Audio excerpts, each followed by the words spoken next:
people who dare to question you are responsible somehow for violent threats. Realize that by attacking me, you're attacking the one member who actually has suffered from violent attacks. I was at the ball field today. Steve Scalise almost died. I was 10 feet away from a staffer who was shot in the leg. We had over 160 rounds of semi-automatic weapons fired at us, ammunition. So for you to somehow suggest that somehow I or people who dare to oppose you are responsible for threats, that's insulting. The person who shot at us and almost killed Steve Scalise was a rabid supporter of Bernie Sanders. But the one thing you'll find if you look at the record is that not one of us accused Bernie Sanders of being responsible for that. So this is the kind of ignorant sort of personal attacks that you've engaged in. You engaged in these attacks with fellow scientists.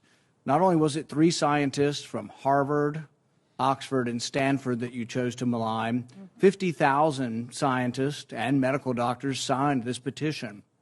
And what they wanted was something that most Americans think is pretty reasonable. It's a different kind of approach.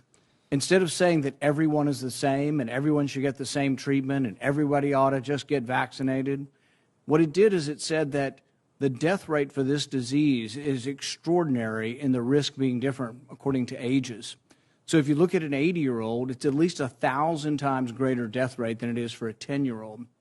So wouldn't we want to say that, well, we're going to assess the risks of each individual and have the treatment according to that, or would we just simply say everyone should be vaccinated?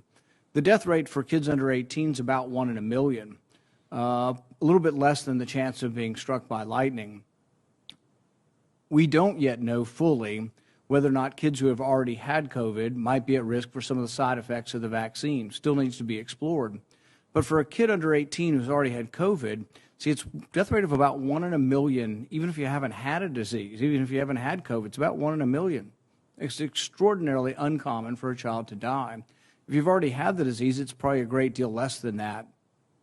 Many Americans wonder why you've steadfastly refused and worked with others to try to hide any kind of knowledge of natural immunity and how it would affect our decision making. So for example, you have a 10-year-old kid and his mom comes up and all of a sudden he gets myocarditis from the vaccine and dies. Admittedly a rare complication, but what are you going to tell her when she says, well, he had COVID 3 months ago?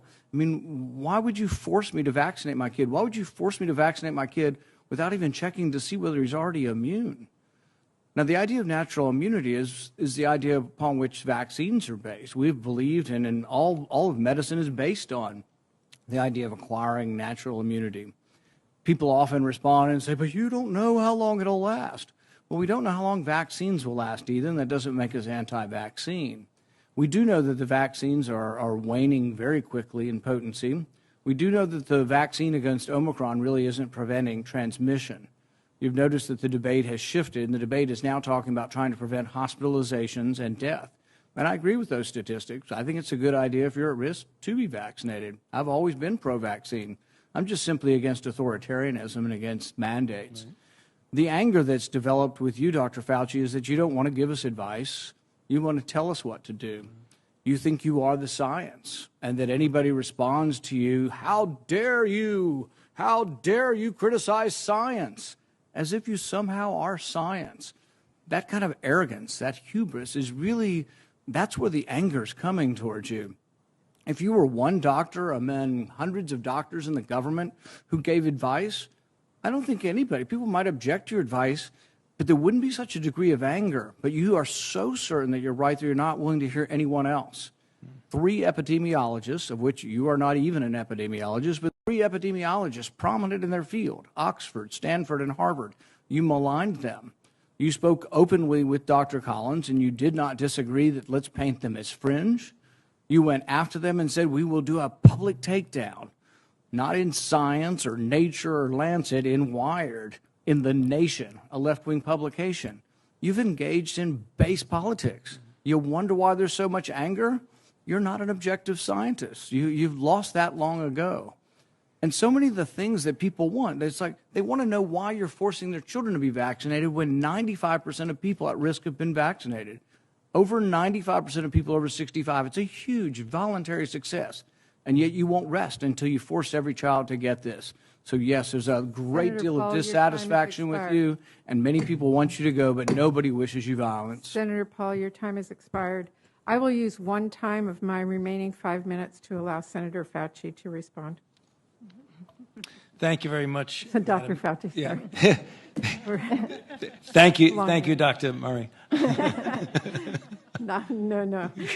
So, first of all, Senator, again, at a hearing such as this, where there are almost 900,000 people in this country have died from this outbreak, you have chosen to just personal attacks on me that go back to multiple hearings.